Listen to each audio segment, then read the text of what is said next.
Hey guys, it's Steve from the Tech Buzz Gaming. I'm here with my son Daniel, and we both wanted to review the Pro controller. Well, I guess it's the Dual Edge wireless controller. I mean, that's the proper name, right? Yeah.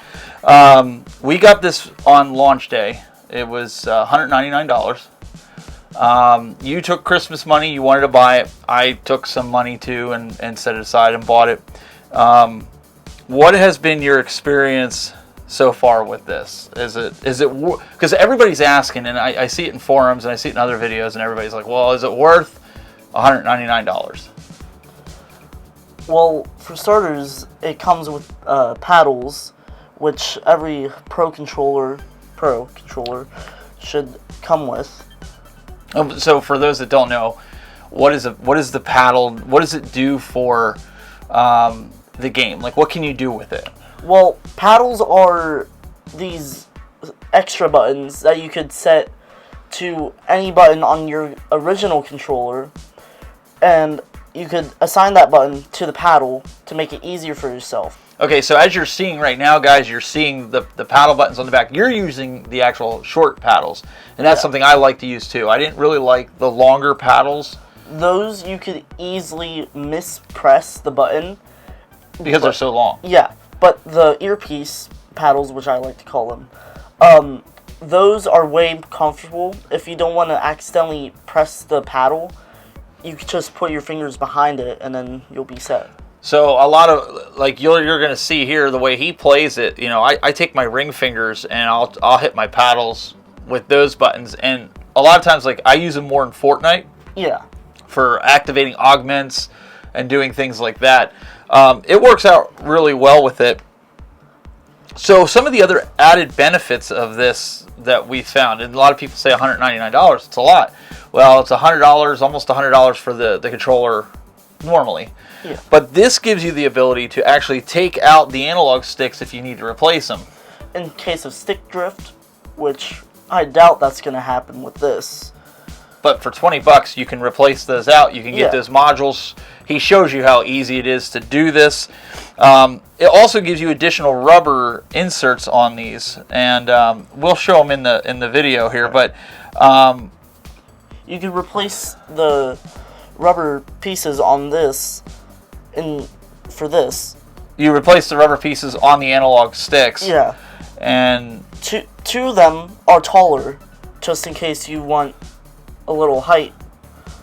Two of them are smaller or shorter for shorter throw sticks. One of the things I noticed too is, you know, the indentation on the stock sticks are not the same as what's included in there, right? Yeah. Okay, so it does come with a really nice braided cable, and it's about 10 foot, 8 to 10 foot, I would have to say, and it has a locking mechanism in there that will allow you to basically lock it into place, right? Just in case of intense gameplay and you have to charge it. Yeah, you have to charge it, and you accidentally yank the cable too hard. Well. And they give you this nice case with it, as you're seeing here, as we're demonstrating it here. It fits all the accessories that they give you with it.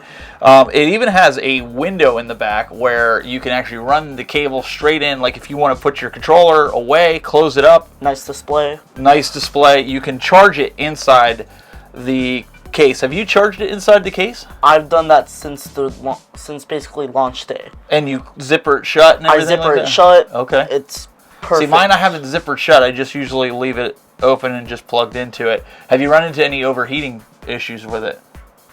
No. No? Hasn't overheated? No. Now, some of the questions that have come up, and I've seen it in forums, people can't justify the $200 price point with this, is battery life.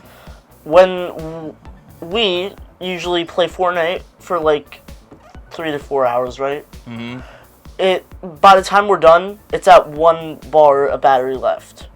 And, I mean, if we went longer, we would have to charge the controller or just get a new controller to play with.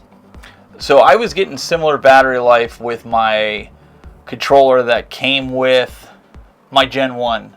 So when I say Gen 1 PS5, it was launch day. They have like 3 or 4 different gens. Yours was like a Gen 4 or something. Gen 3. Gen 3 by the time you got it. So his normal controllers last a long time. Now, with normal gameplay, now Fortnite's a lot different because you're using the paddles and the special buttons a lot, and I think you can dial it in. I've already played some of my other regular games. I've gotten about 8.5 hours of gameplay out of the controller. Has that been your experience with it? Have you gotten like an 8-hour gameplay with it session?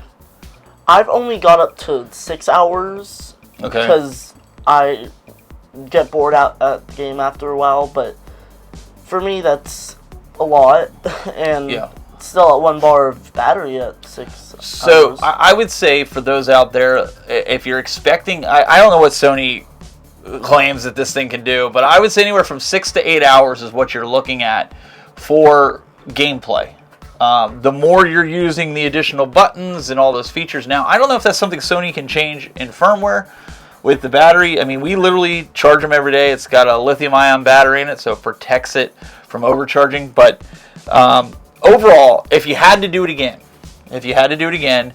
would you spend $199 on this, or would you just go buy another regular colored PS5 controller, or even your standard white and black?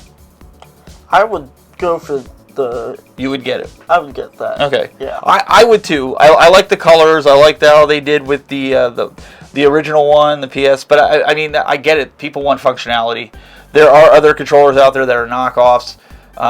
In fact, a friend of the channel's here, Complete Geek TV, they actually did a comparison between a cheap controller and this more expensive controller, the DualSense Edge wireless controller. So, I mean, I personally would buy this again. I really would. I would buy it again. Now, it might not be in your budget. So, in that case, you know, maybe buying the colored one. The colored one might be in your budget. So, overall, you're going to have to make the decision on this. We like the controller. We would buy it again. In fact, I might look to buy a second one. I'm sure the prices will come down as time goes on. Maybe they'll do another edition of it. You can never have too many controllers, especially with a lot of the new games coming out. There's going to be some of a 4-player. You can play them over the net, you know. Guys, we appreciate it. Hit that like button. Hit that subscribe button on the way out. We'd really appreciate it. And until next time, guys, keep it buzzing.